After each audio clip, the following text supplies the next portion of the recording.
Bonjour, bienvenue sur Baudin Prof TV. Alors, dans cette nouvelle vidéo, nous allons parler sous-traitance de capacité. Alors, en quoi consiste cette sous-traitance de capacité? C'est tout simple. C'est un donneur d'ordre qui va confier à un sous-traitant l'exécution d'une partie de sa production. Alors, pour quelle raison l'entreprise va faire ça? C'est tout simple. On a un pic momentané d'activité.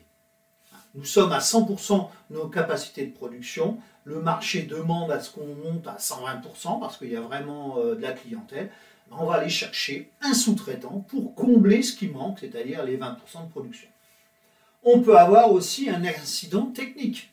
Une chaîne de production qui s'arrête parce qu'on a un problème sur les machines. Les délais de livraison des pièces sont allongés.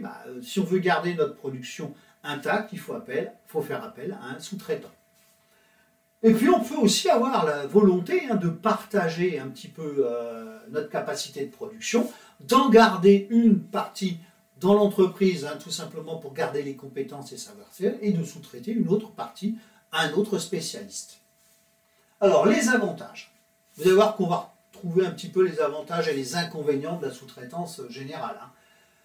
Premier avantage, on va baisser les coûts tout simplement parce qu'on va sous-traiter une partie de notre production chez un prestataire extérieur. Donc c'est lui qui va prendre en charge les salaires, les investissements, le coût de l'énergie, etc.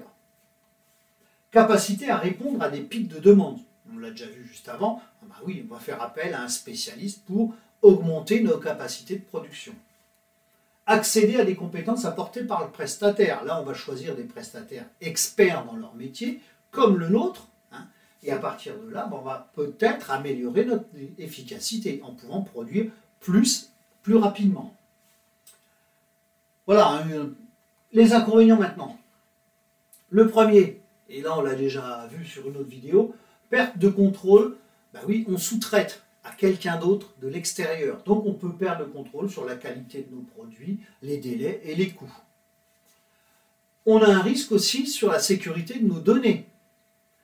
Procédé de fabrication, on confie notre procédé de fabrication à quelqu'un d'autre. Donc si ces services de sécurité informatique, il y a des failles, on peut être piraté, on peut aussi avoir divulgation de nos procédés de fabrication à d'autres concurrents. Donc là, il y a un risque. Dépendance en cas d'un sous-traitant unique. Là aussi, on l'a vu, quand on sous-traite à une seule personne, une seule entreprise, si cette entreprise a des difficultés financières, on va perdre ce sous-traitant et on va perdre peut-être notre capacité à produire plus.